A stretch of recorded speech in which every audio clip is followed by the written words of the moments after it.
जय हिंद फ्रेंड्स। तो कैसे हैं आप लोग। तो आज हम पढ़ेंगे उपन्यास गोदान।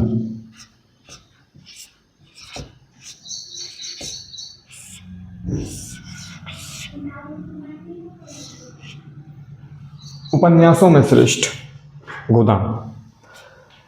लेखक कौन है? मुंशी प्रेमचंद्र। कब लिखा गया? 1936 में।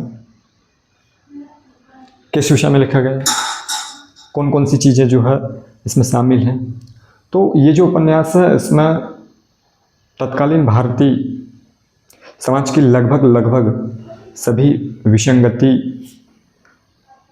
परिवेश, उस समय की स्थिति परिस्थिति इस उपन्यास में शामिल है और इसलिए ये उपन्यास बहुत अधिक प्रसिद्ध है।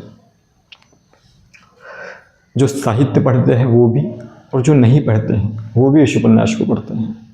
फेमस उपन्यास है, इंटरेस्टिंग उपन्यास है, पढ़ेंगे तब पता चलेगा। और ठीक ठाक बड़ा उपन्यास है, पात्रों की संख्या बहुत अधिक है। तो यदि इसमें मुख्य बिंदु हम देखें तो 1936 में जो है, संक्षिप्त में देखेंगे अभी मुख्य चीज़ें जो है। उपन्यास तो बहुत बड़ा है। 1936 में इसकी रचना हुई और मुंशी प्रेमचंद्र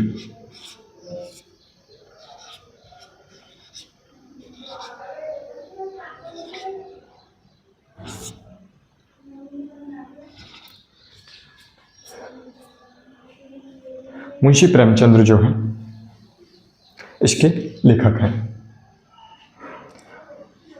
कुछ मुख्य बिंदुओं को देखा जाए तो इसमें हम देख सकते हैं कि प्रेमचंद्र का अंतिम पूर्ण उपन्यास है। किसका? प्रेमचंद्र का अंतिम पूर्ण उपन्यास।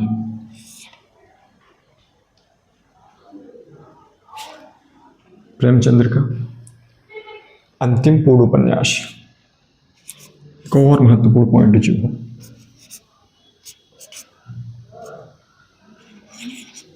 भारतीय जीवन का महाकाव्य कहा जाता है। और भारतीय जीवन का महाकाव्य क्यों कहा जाता है, जैसे मैंने बताया पहले आपको। भारतीय जीवन का महाकाव्य कहा जाता है और भारतीय जीवन का महाकाव्य इसलिए कहा जाता है क्योंकि भारत, जो हमारा भारत देश, कह सकते हैं कि भारत को इसमें समाहित किया गया है। भारत की विसंगतियों को, उस समय की स्थिति परिवेश को, और न केवल उस समय की स्थिति परिस्थिति, वैसी स्थिति परिस्थिति लगभग आज भी जो है मौजूद है, थोड़ी बहुत कम ज़्यादा होते हुए। इसलिए भारतीय जीवन का महाकाव्य कहा जाता है। आप सोच रहे हो, भारतीय जीवन का महाकाव्य अपने आप में बड़ी बात है। और लेखक जो है मुंशी प्रेमचंद्र। ये जो कथासार है, यदि हम इसको देखें संक्षिप्त में, तो इसमें एक मुख्य बात रहता है होरी। उसकी पत्नी का नाम होता है धनिया और उनकी 6 संतान होती है। इसमें 3 जीवित संतान हैं, गोबर, रूपा और सोना। तो होरी की लालसा जो होती है एक गाय की होती है, गाय की लालसा होती है।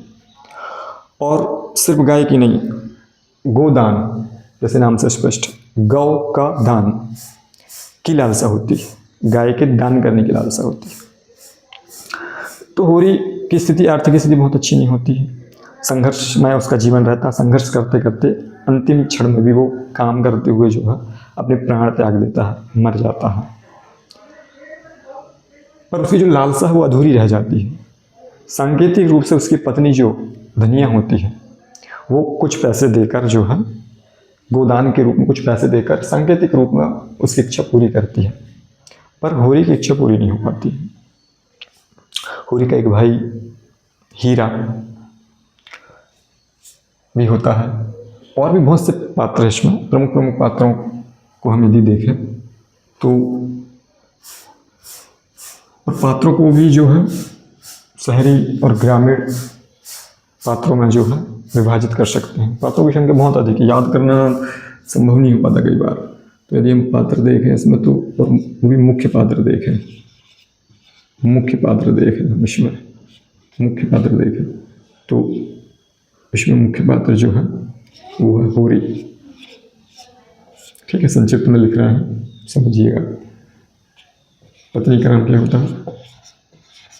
धनिया। ठीक है, अब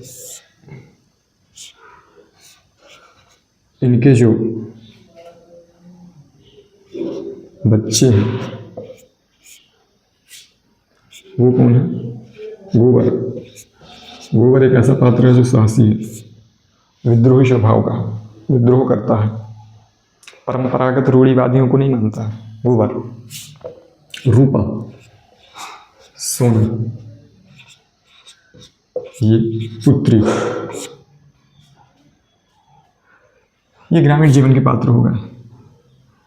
अब यदि हम शहरी पात्र देखें, कुछ मुख्य पात्र, ठीक है, बहुत मिस्टर मेहता, मिस मालती, और भी पात्र, शहरी पात्र में भी और मुख्य पात्र भी है। तो कहानी कुछ ऐसी है कि और समानांतर चलती है इसमें। यदि हम देखें तो शहरी ग्रामीण क्षेत्रों दोनों को दिखाया गया है, दोनों की विसंगतियों को दिखाया गया है। ग्रामीण व शहरी जीवन का जीवंत वर्णन। जीवंत वर्णन मतलब ऐसा वर्णन जो ऐसा लगे कि आंखों देखी, कि हम पढ़ रहे हैं पर होते हुए दिख रहा। जैसे पिक्चर कैसी रहती है, वैसे कि हम पढ़ रहे हैं, पढ़ नहीं रहे हैं, कोई पिक्चर देख रहे हैं। जैसे कि जीवंत वर्णन, ग्रामीण व शहरी जीवन का जीवंत वर्णन, ऐसा लग रहा है कि हो रहा है, एकाग्र भाव से यदि हम पढ़ रहे हैं तो। और कथा ये है कि मुख्य पात्र जो होरी होती है, इसका मित्र होता है एक, जिसका नाम होता है भोला। ठीक है, तो प्रारंभ जो है ग्रामीण जीवन से होता है और समानांतर चलती रहती हैं। ग्रामीण कभी शहरी जो है, ग्रामीण शहरी कथाएं जो है समानांतर जो है इस उपन्यास में जो है चलती रहती है। और इस उपन्यास में हम देखें तो श्रमिक वर्ग, महिलाओं की स्थिति, जातिवाद, इन सभी मुद्दों को जो है उठाया गया है। बच्चों की स्थिति, उनके लालन पालन की स्थिति, उस समय की तत्कालीन भारतीय समाज की जो विसंगति है, लगभग सभी विसंगति को इसमें जो है बताया गया है। इसलिए इसका नाम प्रेमचंद्र, इसलिए इसका नाम जो है, इसको जो है भारतीय जीवन का महाकाव्य कहा जाता है। ठीक है, और भी विभिन्न विचारकों ने इस पे जो है विभिन्न विचार व्यक्त किए हैं और अलग अलग नाम दिए हैं। तो एक छोटा सा वीडियो है, इसमें जो है इतना ही बताना भी संभव है, और इसके आगे की जानकारी के लिए हम नेक्स्ट कक्षा में देखेंगे। Thank you.